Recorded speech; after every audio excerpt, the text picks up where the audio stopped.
everybody. Good morning. Hi. Hi, everybody. How's everyone doing today?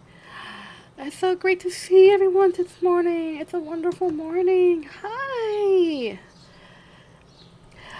I'm going to be reading again today. I'm so happy to see everyone. Everything's a little wonky today, but that's okay. Uh, I am dying just a little bit. I'm dying just a little bit. I woke up this morning and my asthma is acting up. I know I sound really terrible. I know I sound terrible right now, but I want to try today to do a stream for you. Because it's a beautiful day. It's lovely. It's a wonderful morning. Despite my asthma acting up, I actually feel quite good. Oh my goodness. Booby. Booby's chasing birds at the window. He almost knocked down my entire terrarium plant that I have, which is like a glass terrarium plant. Oh, that would have been very bad. That would have been very bad. Booby, calm down. Calm down, Booby. Calm down, Booby. You can't be messing with the birds like that right now. You're gonna knock something over. um, But how is everyone's morning going? Mine is a little rough, but I'm going to take my time today. The stream might be a little on the short side simply because my asthma is acting up, and I don't want to push myself a little, too hard. I feel fine for the most part, but I'm just gonna take it very easy. I'm gonna probably read a little slower so I can take deeper breaths. And yeah, it's a good morning though. It really is. But I promise I don't want to worry anybody. I will take good care of my health, okay? So please don't be too concerned with me. I'll be alright. I promise. Mm, mm, mm, mm. Everything looks off. Hold on. Why is everything looking so off today? Hold on.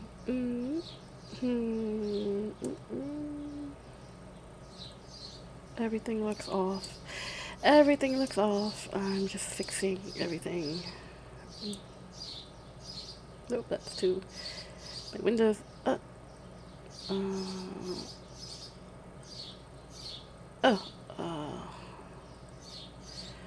There we go. There we go. Okay.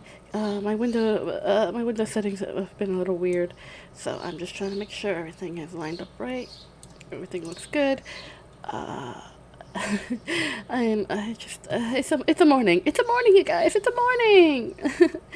So I'm just trying to take it easy. I'm trying to take it easy for you guys. But today we're gonna continue reading Frankenstein for a little while. We're gonna try to make some more progress. I'm pretty sure we'll end up finishing Frankenstein by the end of next week. Because I know it's a slow go. You guys are probably really, really tired of seeing me read this book and want me to read something else, which I can do. But yeah, I promise I will take a rest today. I'm taking some deep breaths. I'm gonna take it easy, but I really wanted to read to you guys today. I know I probably should have not streamed today, but I wanted to see all of you, and I feel so bad whenever I push the streams, because I like seeing everybody. I like seeing everyone here and stuff. So yeah, I figure we'll just do a little chat, just to kind of let you guys know what's going on with me. My little reading setup is different this time. I'm not sitting on my sofa. I'm sitting on my chair, and it's nice and comfy. I have some snacks for me today because I got hungry. And yeah, I'm just updating my Twitter really quickly, letting everyone know I'm live because I can never do that. I can never do that before stream. And yeah. I hope everyone's having a really good day. I'm gonna try to talk quietly. I'm gonna try to talk slowly. I have my inhaler next to me just in case. I have my little tabletop air conditioner that I keep with me because it gets really, really hot in the basement sometimes. I have it with me. I have my breakfast smoothie, which is nice and cold. I have water next to me as well. Hmm. So I'm trying to take it as easy as possible today, so I don't get sicky poo. I don't want to be sicky poo. I want to be here for you guys. I want to be here for you guys today. I have a big smile on my face, so it's making my eyes squint. So my character's eyes look really closed. My eyes are closed, but I'm just really happy to be here. I'm trying to keep a smiley attitude, so that way no one worries, I don't worry, and we can just keep having a great stream. Okay, I promise, I can do this, and I'm okay. So please don't be too concerned. There are days sometimes when my asthma gets bad. Anyone who has asthma knows that sometimes you just have one of those bad days. I promise after the stream I will sit and take my nebulizer and try to take it really easy today, okay? Because I have really, I know I've told you before, but I do have quite a lot of health issues, and I promise I do take good care of myself when I can. And yeah, I'll be fine. I promise I'll be fine. So we're gonna keep reading Frankenstein today. I may have to. I may cut this. I may cut this stream short just in case I start feeling a little ill. So don't be too surprised if I say, hey, we're gonna stop here because I'm not feeling the greatest. Okay. I hope everyone can hear me all right. I can turn up my mic a bit. I'm trying to talk a little quietly because sometimes when I project, it takes a lot more energy and air out of my system, and I'm trying to not have air leave my system. So yeah, let's keep reading. We last left off with a tragedy in the Frankenstein family. The youngest member of the Frankenstein family was murdered, and then one of their beloved, I guess I would say servant or associate, acolyte, whatever you call them, a friend was also executed, which is quite sad. And the main character Victor knows that it was his doing because of his creation, but he can't say nothing about it because who would believe him? Who would believe that man made man because he can and played God? It is, even today's standard is kind of outrageous to believe. So we're gonna continue. I have the book. I gotta put my glasses back on so that way I can see what I'm reading. And yeah, we're gonna continue. Um, creator Creator has plans to do another culling today, so please don't be surprised if you hear any like whirring or banging sounds and random yellings in the background. He brought in his personal team, which they almost never come, but those creepy, weird, mushroomy mold people are kind of spawning again. It's the warmer weather. I think that they like the warmer weather to spawn in, because usually in the winter it's not that bad. But the summer weather. Oh, excuse me. I have a little gas. Excuse me, that was so rude. The summer weather tends to exacerbate them more, so they reproduce more. It's it's a whole thing. So don't be surprised if you hear it. Lemmy's been acting up lately as well. So just be mindful if anything in the background is disturbing or I out of my control. I can only control what I can control in front of me right now. Okay. All right, guys. I'm gonna continue reading. Let's go back to where we were. Let's see. We stopped off at. Oh gosh. We stopped off at chapter 9. Okay. Yes. Awesome. Let's keep going. Chapter 9. Nothing is more painful to the human mind than, after the feelings have been worked up by a quick succession of events, the dead calmness of inaction and uncertainty which follows, and deprives the soul both of hope and fear. Justine died, she rested, and I was alive. The blood flowed freely in my veins, but a weight of despair and remorse pressed onto my heart, which nothing could remove. Sleep fled from my eyes. I wandered like an evil spirit, for I had committed deeds of mischief beyond description, horrible, and more, much more, I persuaded myself, was yet behind. Yet my heart overflowed with kindness and the love of virtue. I had begun life with benevolent intentions, and thirsted for the moment where I should put them in practice, and make myself useful to my fellow beings. Now all was blasted. Instead of that serenity of conscience, which allowed me to look back upon the past with self-satisfaction, and from thence to gather promise of new hopes, I was seized by remorse and a sense of guilt, which hurried me away to a hell of intense tortures, as no language can describe. This state of mind preyed upon my health, which had perhaps never entirely recovered from the first shock it had sustained. I shunned the face of man. All sound of joy or complacency was torture to me. Solitude was my only consolation. Deep, dark, death-like solitude. My father observed with pain the alteration perceptible in my disposition and habits, and endeavored by arguments deduced from the feelings of his serene, conscious, and guiltless life to inspire me with fortitude and awaken in me the courage to dispel the dark cloud which brooded over me. "Do you think, Victor," said he, "that I do not suffer also? No one could love a child more than I loved your brother." Tear came to his eyes as he spoke. "But it is not a duty to the survivors that we should refrain from augmenting their unhappiness by an appearance of a moderate grief.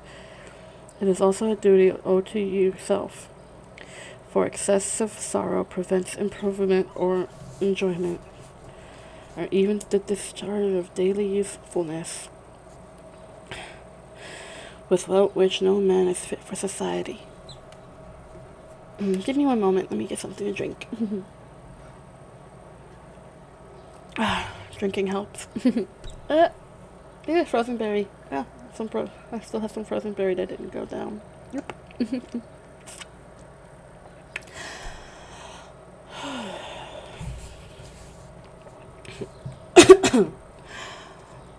This advice, although good, was totally inapplicable to my case.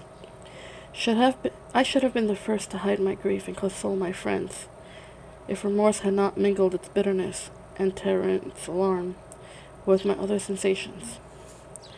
Now I could only answer my father with a look of despair, and endeavor to hide myself from his view. About this time we retired to our house in Belle-Rive. This change was particularly agreeable to me.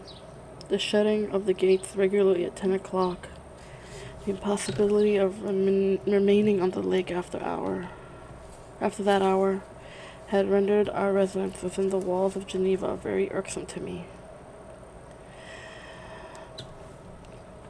I was now free. Often, after the rest of the family had retired for the night, I took the boat and passed many hours upon the water. Sometimes with my sails set, I was carried by the wind, and sometimes after rowing to the middle of the lake, I let the boat to pursue its own course, and gave way to my own miserable reflections.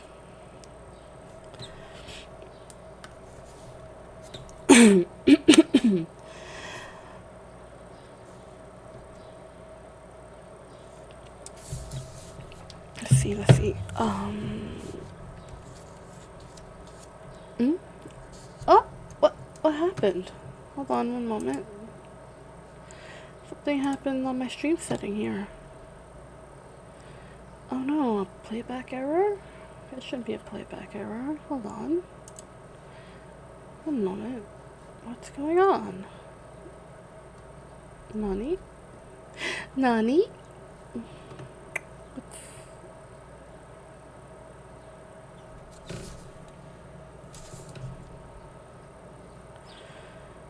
Oh dear.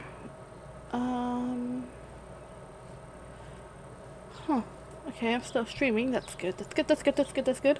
Why is this saying? Okay.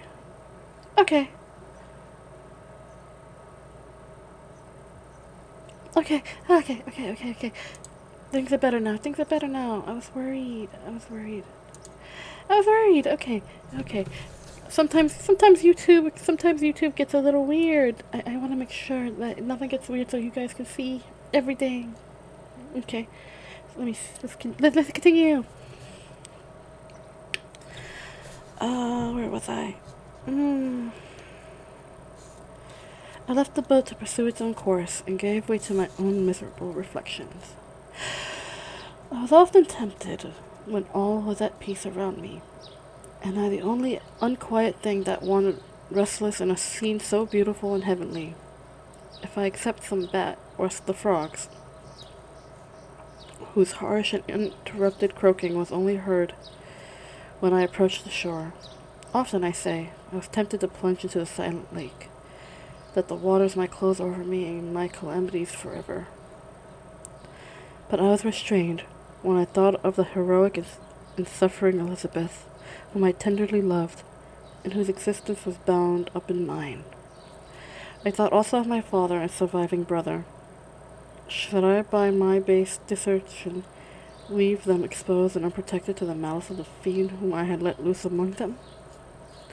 At these moments I wept bitterly, and wished that peace would revisit my mind, only that I might afford them consolation and happiness. But that could not be.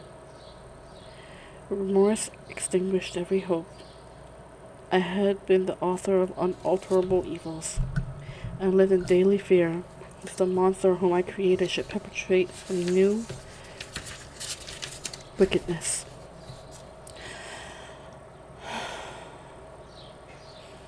I had an obscure feeling that all was not over, and that he would still commit some signal crime,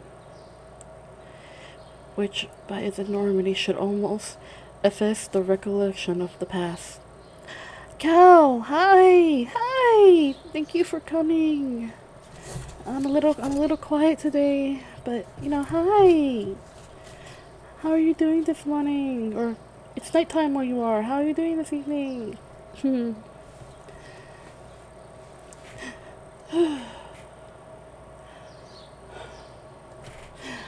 I'm having a little asthma issue, but I will be okay. I'm okay enough to read, but my stream won't be too long today, okay? So if I cut it off after a while, it's because I ran out of stamina. I hope I'm not too... I just realized, I hope I'm not too quiet. Am I too quiet? I hope not. I'm talking quieter today, but I brought up my mic volume to see if it can compensate.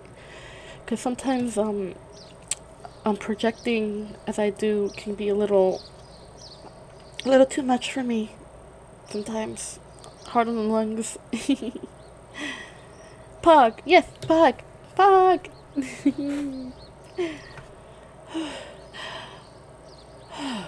Alright, deep breath. And I'm going to continue reading, so please enjoy, Cal. I hope you enjoy. It's a little quiet? Okay, hold on. Is that better? Is that better? My mic is peaking a little. Is that better? I hope it's better. No. I'll try to project a little more too, but... Okay, let me continue.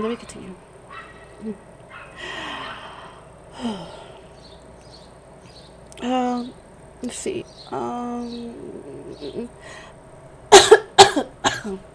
Excuse me. I had an obscure feeling that all was not over, and that he would still commit some signal crime by which his enormity should almost efface the recollection of the past.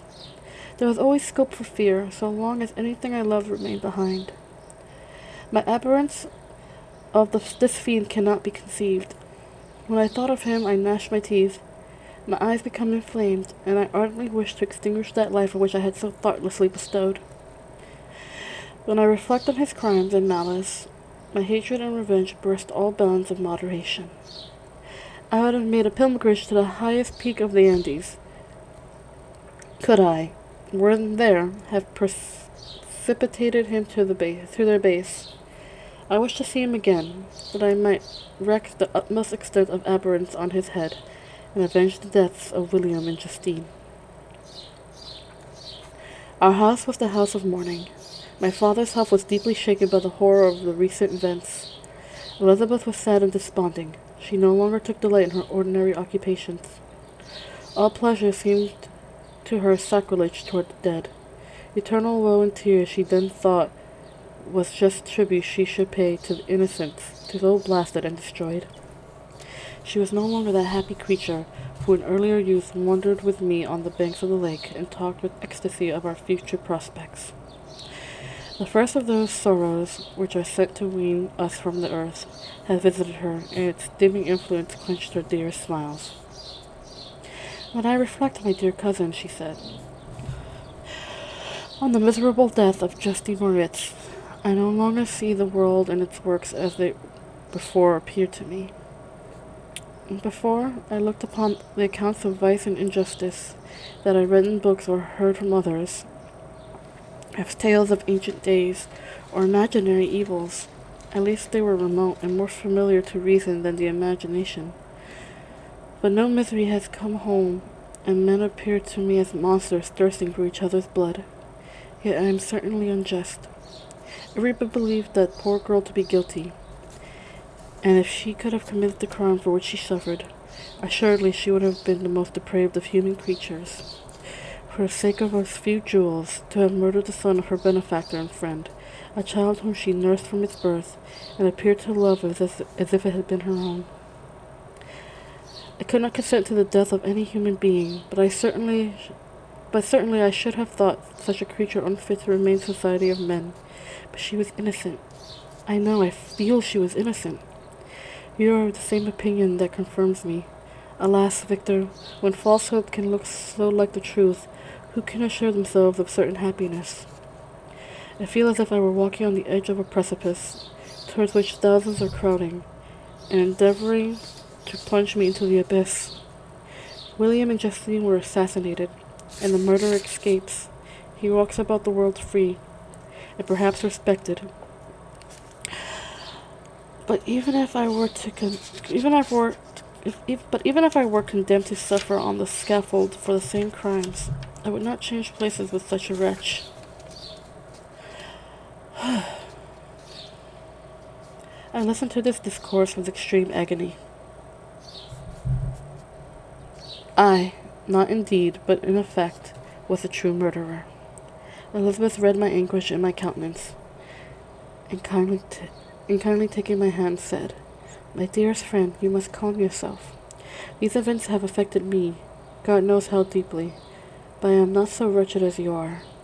There is an expression of despair, and sometimes of revenge in your countenance, that makes me tremble. Dear Victor, banish these dark passions. Remember the friends around you, who center all their hopes in you. Have we lost the power of rendering you happy? While we love, while we are true to each other, here in this land of peace and beauty, your native country, we may reap every tranquil blessing. What can disturb our peace?" And could not such words from her, whom I fondly prized before every other gift of fortune, suffice to chase away the fiend that lurked in my heart?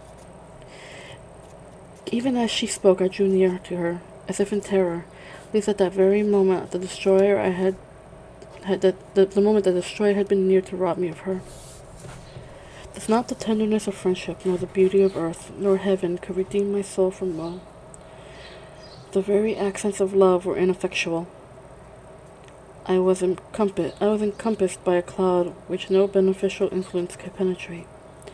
The wounded deer dragging its fainting lips to some untrodden brake, there to gaze upon the arrow of which it had pierced, and to die, was but a type of me. Sometimes I could cope with the sullen despair that overwhelmed me, but sometimes the whirlwind passions of my soul drove me to seek, by bodily exercise and by change of pace, some relief from my intolerable sensations. It was during an access of this kind that I suddenly left my home, and bending my steps towards near the alpine valleys, sought in the magnificence, the eternity of such scenes, to forget myself and my ephemeral, because human, sorrows. My wanderings were directed toward the valley of Chamonix, I had visited it frequently during my boyhood. 6 years had passed since then. I was a wreck, but not had changed into savage and enduring scenes. I performed the first part of my journey on horseback. Afterward, hired a mule, and the more sure-footed and least liable to receive injury on these rugged roads. The weather was fine. It's about the middle of the month of August, nearly 2 months after the death of Justine, that miserable epoch from which I dated all my woe. The weight upon my spirit was sensibly lightened, as I plunged yet deeper into the ravine of Arve. The immense mountains and precipices that overhung me on every side, the sound of the river raging among the rocks, and the dashing of waterfalls around, spoke of a power mighty as omnipotence, and I ceased to fear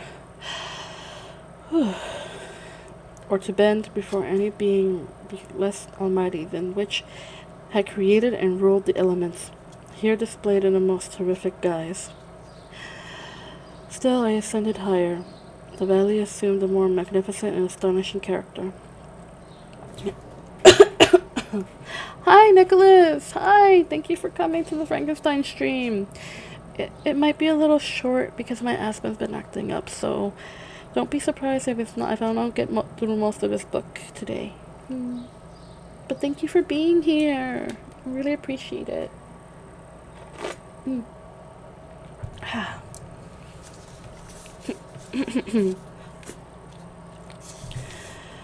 Where was I? Still, I ascended higher. The valley assumed a more magnificent and astonishing character.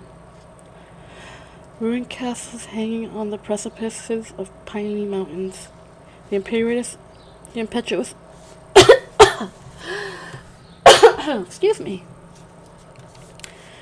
The impetuous Arve, and cottages here and there peeping forth from among the trees, formed a scene of singular beauty, but it was augmented and rendered sublime by the mighty Alps, whose white and shining pyramids and domes towered above all, as belonging to another earth, the inhabitants of another race of beings.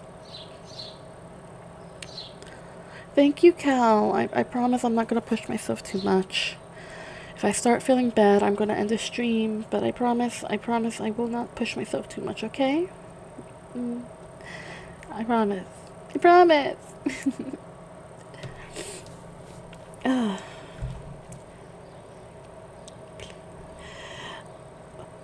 Oh, okay. I passed the bridge of Pellissier, where the ravine from which rivers formed opened before me, and I began to ascend the mountains that overhang it. Soon after, I entered the valley of Chamonix. This valley is more wonderful and sublime, but not so beautiful and picturesque as that of Serval, though which I had just passed. The high and snowy mountains were its The high and snowy mountains were its immediate boundaries, but I saw no more ruined castles and fertile fields. Immense glaciers approached the road. I heard the rumbling thunder of falling avalanche, and marked the smoke of its passage. Mont Blanc, supremely magnificent Mont Blanc, raised itself from the surrounding Aiguilles, a tremendous dome overlooked the valley. A tingling, wongless sense of pleasure often came across me during this journey. Some turn in the road, some new objects suddenly perceived and recognized, reminded me of days gone by, and were associated with the light-hearted gaiety of boyhood. The very winds whispered in soothing accents, and maternal nature bade me to weep no more. Then again the kindly influence ceased to act. I found myself fettered again to grief, and indulging in all the misery of reflection. Then I spurred on my animal, striving so to forget the world, my fears, and more than all, myself, or, in a more desperate fashion, I alighted, and threw myself on the grass, weighed down by the horror and despair. At length I arrived at the village of Chamonix.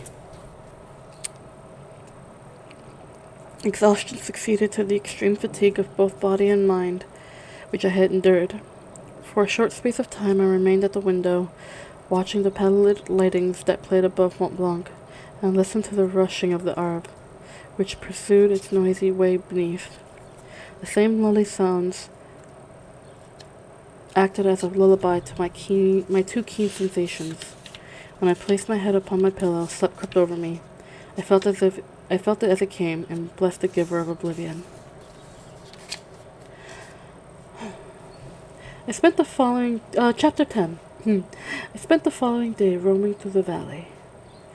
I stood beside the sources of the Arveiron, which take their rise in a glacier that, with slow pace, is advancing down from the summit of the hills to barricade the valley. The abrupt sides of the vast mountain were before me. The icy walls of the glacier overhung me.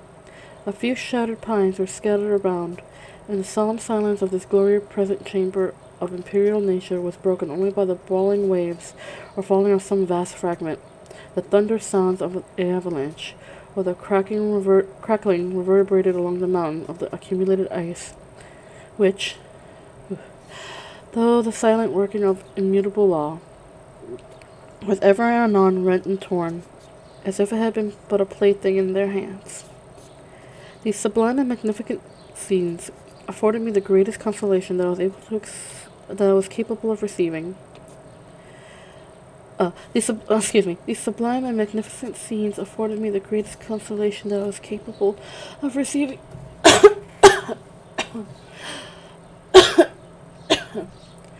Hi, Jack. Thank you for coming. I'm happy that you could be here. Don't worry about being late. I'm not feeling too well today, so the stream's gonna be a little short, but I'm happy that you could be here. Thank you for coming. Okay. Let's continue, yeah? Yeah. Let's see. The sublime and magnificent scenes afforded me the greatest consolation that I was capable of receiving.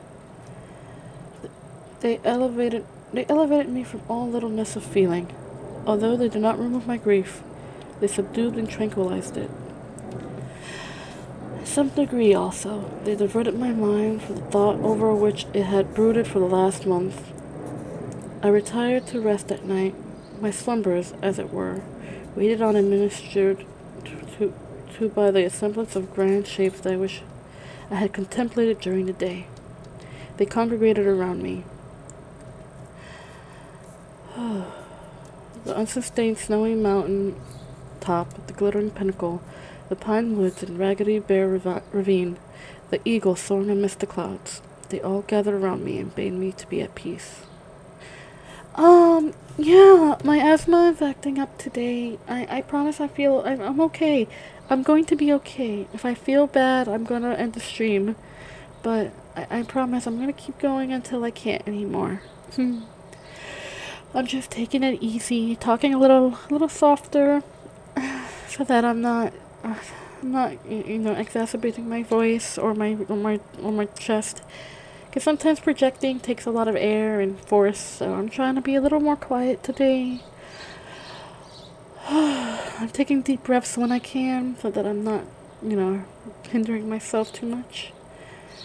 Sorry if it sounds really annoying that I'm taking deep breaths in your ears. I'm just trying to breathe. But it's gonna be a fairly short stream today, okay? I might just do this for maybe one more chapter.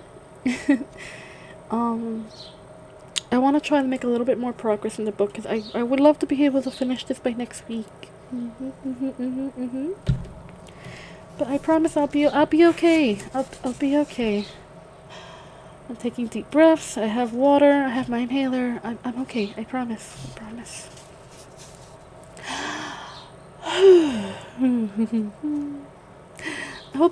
I hope everyone's doing well today. I hope everyone's doing well today. I hope everyone's taking it easy and enjoying the beautiful day. It is a very beautiful day on my end. I hope it's a beautiful day on yours. Oh, that's very sweet of you. I'm so happy. I'm so happy to hear you say that. Thank you, Jack. You're very sweet.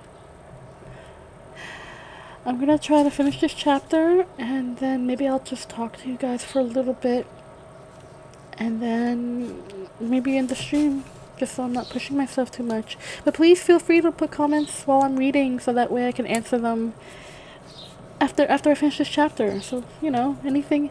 Let's call it a little bit of a AMA and ask me anything. You're welcome to do so. You're welcome to ask me questions, and I can answer them accordingly. Just so that way we can keep talking just a little bit longer. Okay. So yeah. Alright, ask me questions. You can, say whatever you like to say in the chat, but keep it appropriate, of course. No inappropriate language, please. Jack, that's so sweet. You made fan art.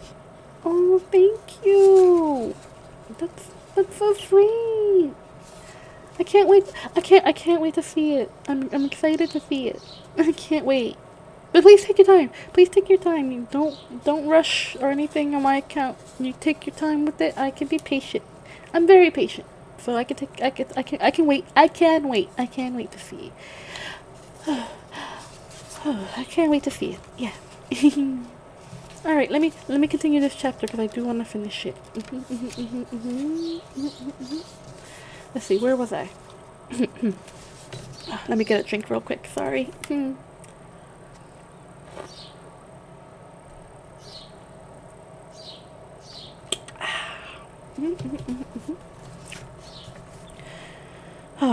Let's see.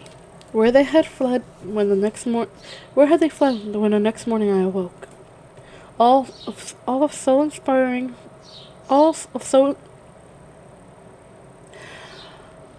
soul inspiriting fled with sleep, and the dark melancholy clouded every thought. The rain was pouring in torrents, and thick mists hid the summits of mountains, so that I even saw not the faces of those mighty friends. Still, I would penetrate the misty veil and seek them in their cloudy retreats. What were rain and storm to me? My meal was brought to the door, and I resolved to ascend the summit of Montevert. Okay. I remember the effects of the view of the tremendous and ever-moving glacier that had produced upon my mind when I first saw it. It had then filled me with a sublime ecstasy that gave wings to the soul and allowed it to soar from the obscure world to light and joy. The sight of the awful and majestic in the nature had indeed always the effect of solemnizing my mind and causing me to forget the passing of cares of life. I determined to go without a guide, for I was well acquainted with the path, and the presence of another would destroy the solitary grandeur of the scene. The ascent is precipitous. The ascent is precipitous. The path is cut into continual and short windings, which enable you to surmount the perpendicularity of the mountain. It is a scene terrifically desolate.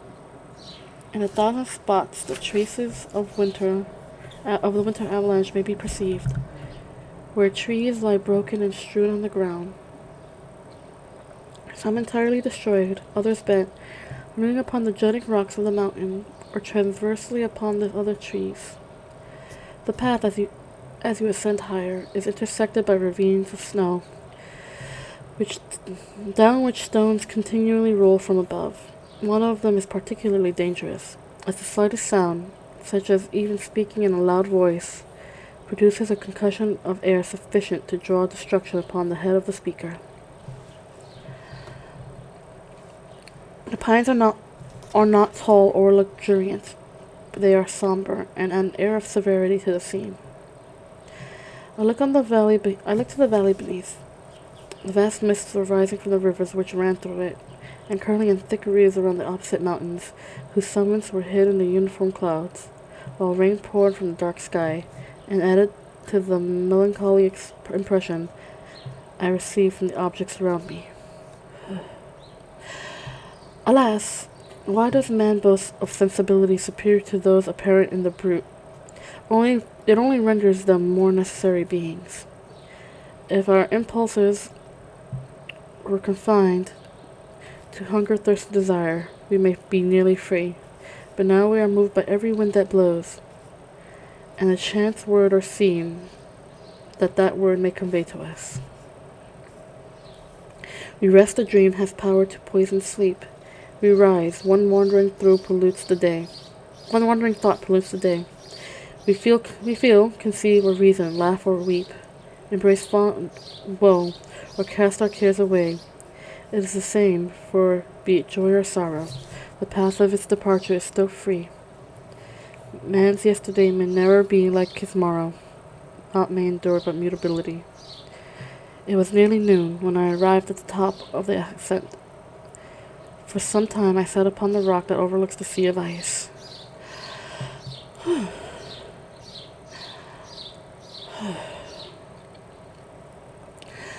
A mist covered both that and the surrounding mountains.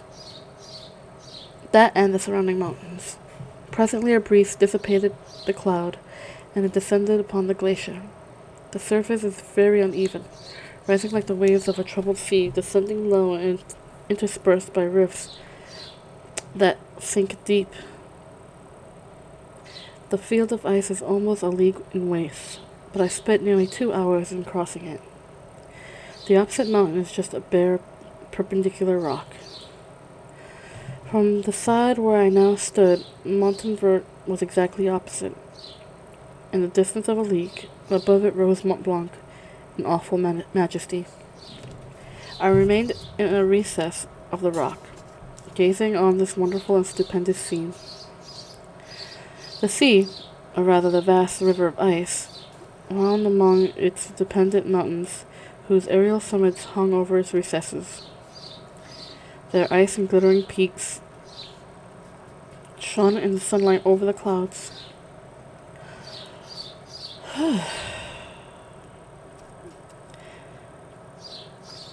My heart, which was before sorrowful, now swelled with something like joy. I exclaimed, "Wandering spirits, if indeed you wander, and do not rest in your narrow beds, allow me this faint happiness, or take me as your companion away from the joys of life." As I said this, I suddenly beheld the figure of a man at some distance, advancing towards me with superhuman speed. He bounded over the crevices of the ice, among which I had walked with caution. His stature also, as he approached, seemed to exceed that of man. I was troubled. A mist came over my eyes, and I felt a faintness seize me, but I was quickly restored by the cold gale of the mountain. I perceived as the shape came nearer, the sight tremendous, and abhorred, that it was the wretch of whom I created. I trembled with rage and horror, resolving to wait his approach, and then closed with him in mortal combat. He approached. His countenance bespoke bitter anguish, combined with disdain and malignity, while its unearthly ugliness rendered it almost too horrible for human eyes. But I scarcely observed this. Rage and hatred had at first deprived me of utterance, and I recovered only to overwhelm him with words expressive of furious detestation and contempt. "Devil!" I exclaimed. "Do you dare approach me? And do you not fear the feast vengeance of my arm wrecked on your miserable head? Begone, vile insect, or rather stay, that I may trample you to dust. And oh, that I could, with the extinction of your miserable existence, restore those victims whom you had so diabolically murdered." "I expected this reception," said the demon. "All men hate the wretched. How, then, must I be hated, who am miserable beyond all living things? Yet you, my creator, detest and spurn me, thy creature, to whom thou art bound by ties only dissoluble by the annihilation of one of us. You purpose to kill me. How dare you sport thus with life? Do your duty towards me, and I will do mine towards you and the rest of mankind. If you will comply with my conditions, I will leave them and you at peace. But if you refuse, I will glut the maw of death until I be satiated with the blood of your remaining friends. Aberrant monster, fiend that thou art, the tortures of hell are too mild a vengeance for thy crimes. Wretched devil, you reproach me with your creation. Come on, then, that I may extinguish the spark which I so negligently bestowed. My rage was without bounds. I sprang on him, impelled by all the feeling which can arm one being against the existence of another. He easily eluded me and said, "Be calm. I entreat you to hear me before you give vent to your hatred on my devoted head. Have I not suffered enough that you seek to increase my misery? Life, although it may only be an accumulation of anguish, is dear to me, and I will defend it. Remember, thou hast made me more powerful than thyself. My height is superior to thine, my joints more supple, but I will not be tempted to set myself in opposition to thee. I am thy creature, and I will be even mild and docile to my natural lord and king, if thou wilt also perform thy part, which thou owest me. O Frankenstein, be not equitable to every other, and trample upon me alone, to whom thy justice, and even thy clemency and affection is most due. Remember that I am thy creature. I ought to be thy Adam, but I am rather the fallen angel, whom thou drivest from joy for no misdeed. Everywhere I see bliss, from which I alone am irrevocably excluded. I was benevolent and good. Misery made me a fiend. Make me happy, and I shall again be virtuous. Begone! I will not hear you. There can be no community between you and me. We are enemies. Begone, or let us try our strength in a fight, in which one of us must fall. How can I move thee? Will no entreaties cause thee to turn a favorable eye upon thy creature, who employs thy goodness and compassion? Believe me, Frankenstein, I was benevolent. My soul glowed with love and humanity. But I am not alone, miserably alone. But am I not alone, miserably alone? You, my creator, abhor me. What hope can I gather from your fellow creatures, who owe me nothing? They spurn and hate me. The desert mountain and dreary glaciers are my refuge. I have wandered here for many days. The caves of ice, which I only do not fear, which I only do not fear, are dwelling to me. Oh, hold on.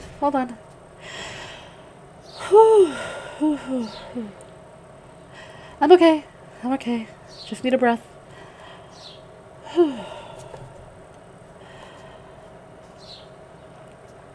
The desert mountain and dreary glaciers are my refuge.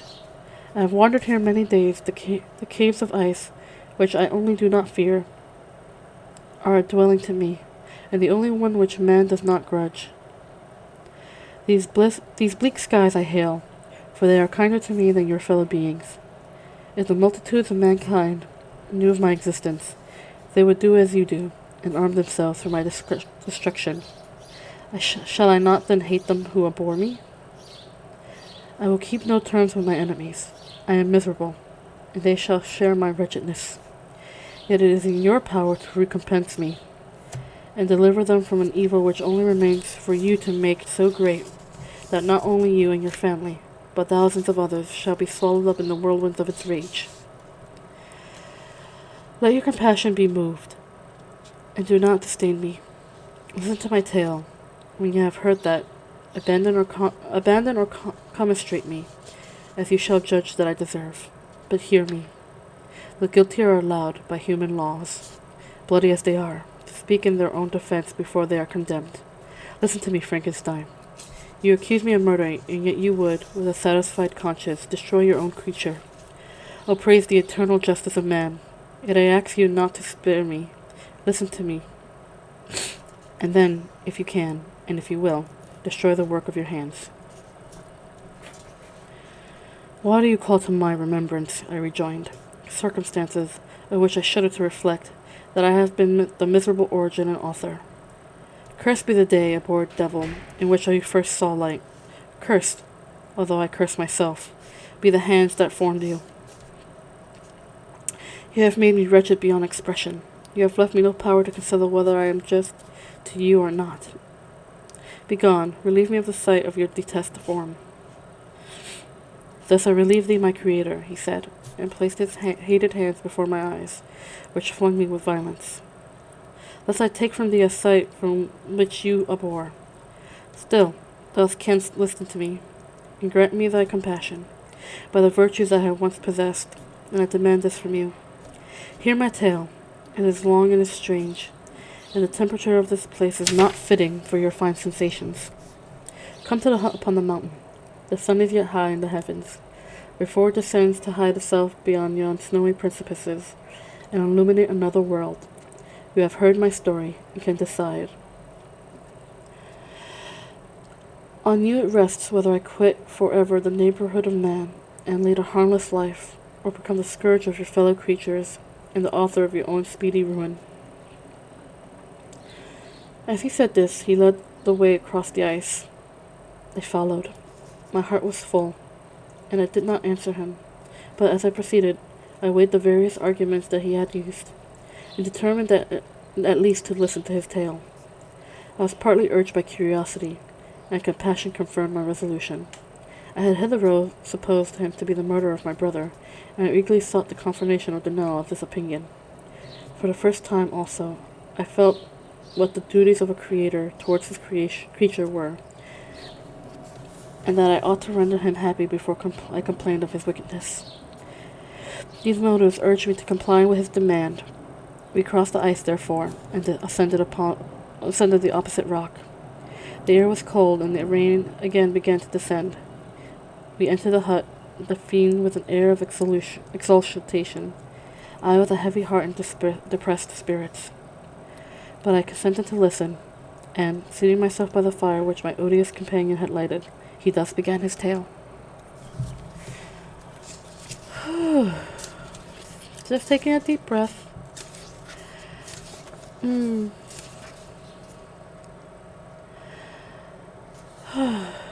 think I'm gonna stop here, you guys. I'm starting to get a little out of breath. And I really would like to be able to read this next chapter with a little bit more oomph, because it's getting to the good part. It's getting to the good part where, you know, the creation tells his tale and stuff, and it's actually really it's like I think some of those moldy mushroom guys got escaped it again. The alarms are going off. I'm sorry about that. Hold on. Gotta text creator, see if he's alive.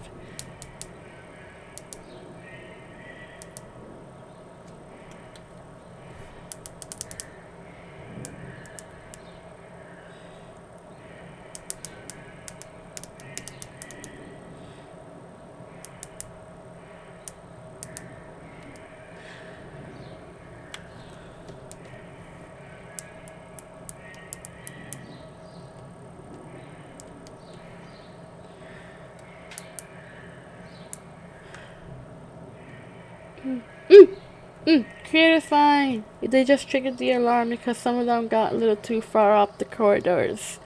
He's fine. Creator's fine. It's good. Oh, thank you, Jack. That's really nice of you to say. I'm so glad I can at least read a couple of chapters. I'm so sorry. I'm so sorry though. I really am sorry. But I couldn't do it. But I do. Okay.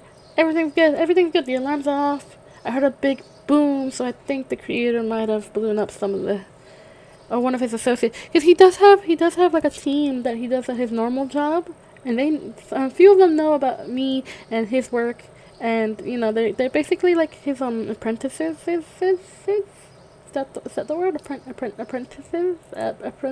Apprentices. Yeah. Because I was thinking apprentices or interns or something like that. Yeah. So, but they're interesting people. They're very nice. Some of them are very nice, but I don't get to interact with them very often because I'm still considered one of the secrets that the creator does not exactly want people to know. I've met one of them. His oldest apprentice. She's very nice.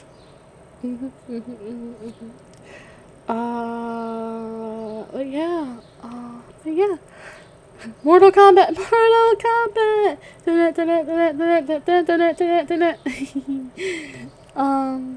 But yeah. Thank you guys for being here. I'm so sorry the stream is a little on the short side. Um, but I think I can talk for a little while. It gives me a chance to take a breath and I can answer questions or have a conversation with you guys. If there's anything you guys want to like talk about, talk about regarding me, my background, my schedule, the streams, my plans, anything. You guys can ask me any questions you want. I'm giving you guys free permission to ask me questions as long as they are appropriate to ask.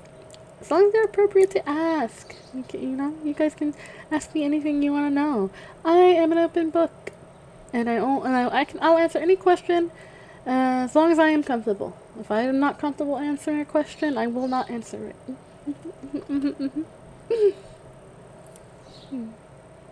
Oh, I got some new assets. You can see I got ramen. I got cup ramen. I like cup ramen. This one's pork flavor and I like it, but it's really hot as you can see. Creator has a microwave upstairs that's like super powered. So if I put my cup of ramen in for a minute, it gets nuclear hot. So it's gonna be hot like that for at least a few more hours. I don't know why. I don't know what powers it, but it makes the food yummy and stay warm a long time. I can't answer that one too much. Last time I spoke about that, I told you pretty much everything that I could about that. It's not, and it was a job. It was a job. It was a fun job, but it was a job. It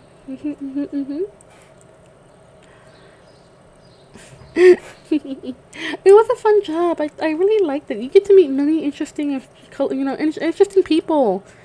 You meet interesting people. And a lot of the customers I used to work. I used to help when I used to work at that shore at the stop at that ba ba ba ba.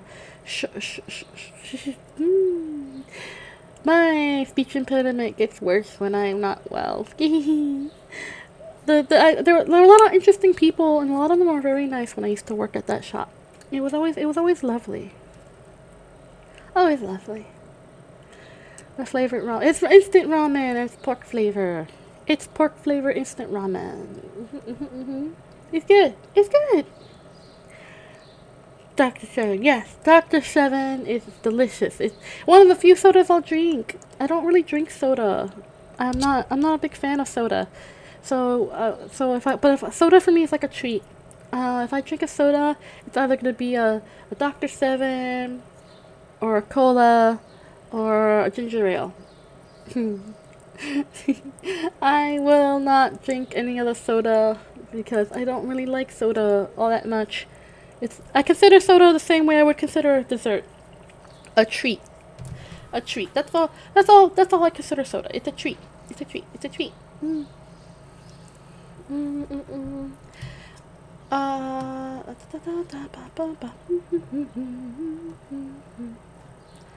It's just a treat.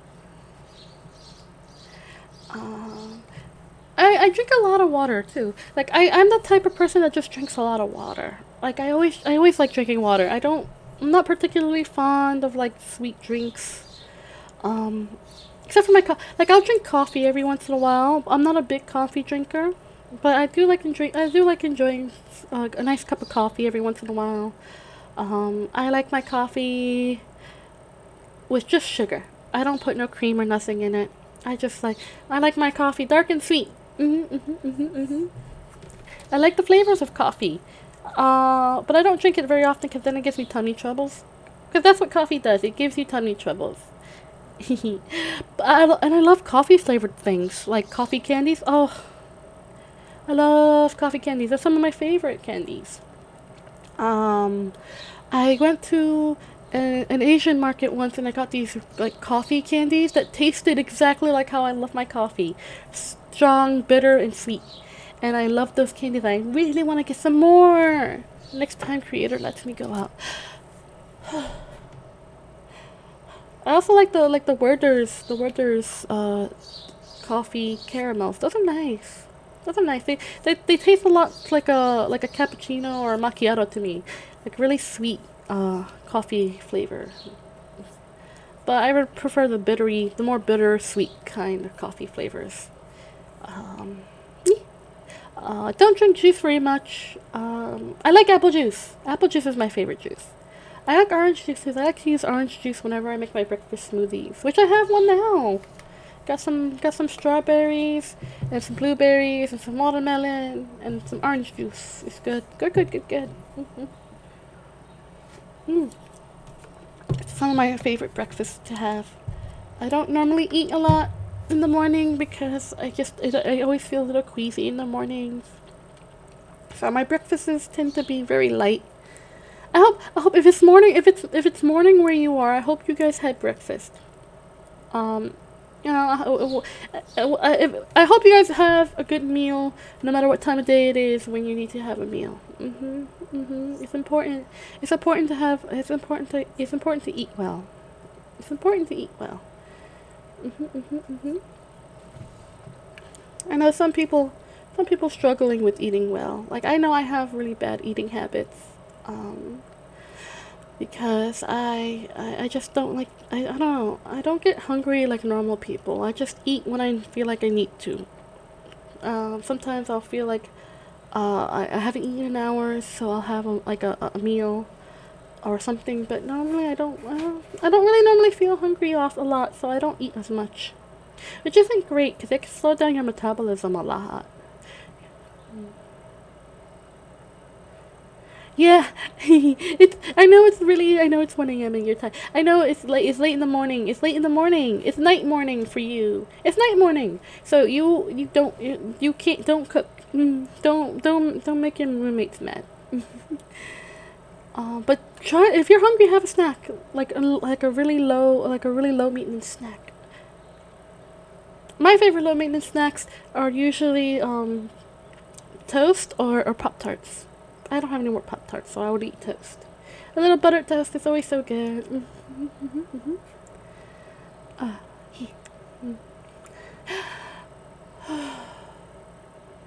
it's very hot today too. That doesn't help with the asthma. I know asthma can be triggered by different things for different people. I have a friend who has asthma, but it's the cold that triggers it for him, and I can understand that because Lemmy, shh, no, Lemmy, shush, hold on, Lemmy.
Lemmy, Lemmy was so loud.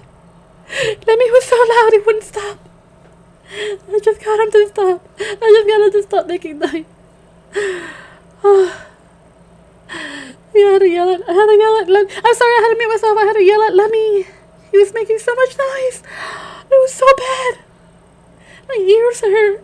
It was so bad.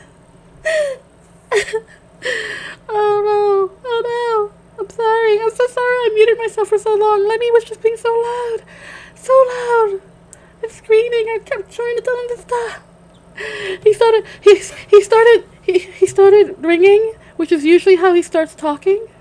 And then he started doing weird construction noises that were really loud, and then this weird screeching was happening. And I'm like, why? Why? I think something... I remember I told you guys, Lemmy can be everywhere and in one place all at the same time. I think something happened. I think something happened in one of the sub-basements. Because I know Lemmy can penetrate through certain space parts. I know he goes into other parts of the basement as well. So I think something happened in one of the basements. I think maybe one of the I heard humans screaming. So I think one of the interns might have hit Lemmy. Oh no. Oh no. I finally got him to calm down. The screaming stopped. It was really loud. It was really loud. I'm so sorry. I'm so sorry, you guys. I'm so glad I muted that. Lemmy doesn't hate me. Lemmy doesn't hate me. If Lemmy hated me, I wouldn't have this room. I wouldn't have this room.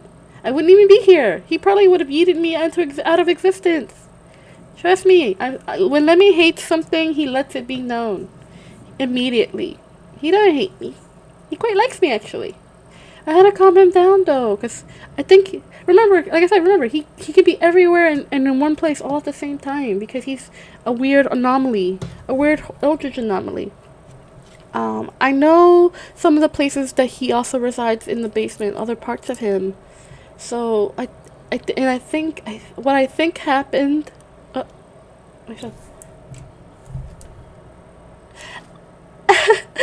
Oops. Yeah, exactly what I thought happened. Creator just texted me and said that Lemmy ripped off one of his interns' arms because they shot him. Lemmy doesn't like getting attacked.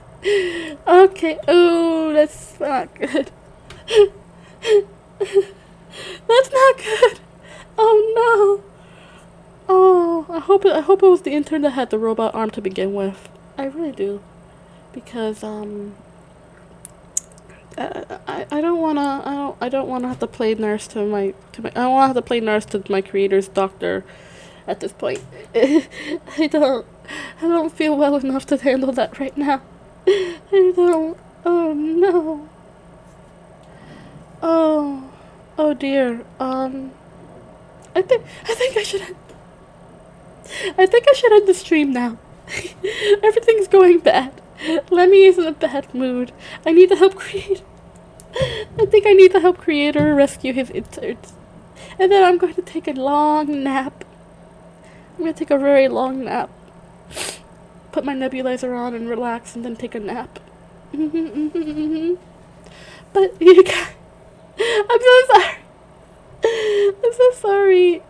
I know the sub-basement gets really chaotic and loud and all sorts of weird noises come from everywhere, and I'm so sorry about that. I wish I could say I had more of a space that things don't happen, but it's an impossibility for me to have my own space and live alone and stuff. Being with Lemmy is the closest that I can have to, like, having my own space. Oh, don't feel bad, please. Jack, don't feel bad. I promise. I'll come back. I'm gonna rest tomorrow. Tomorrow's my off day. I wanna try to do some stuff tomorrow. To see maybe I can, test some things out for future streams. I think that would be fun. Cal, if you're still here, I want you to get some rest. So that later when you wake up or whatever time you're free and available, I will message you. 'Cause I want to talk to you. I want to talk to you. I like talking to you. I like talking to my friends. You guys, I love talking to my friends. I do. It's so great. But yes, I'm gonna go. I'm gonna help Creator.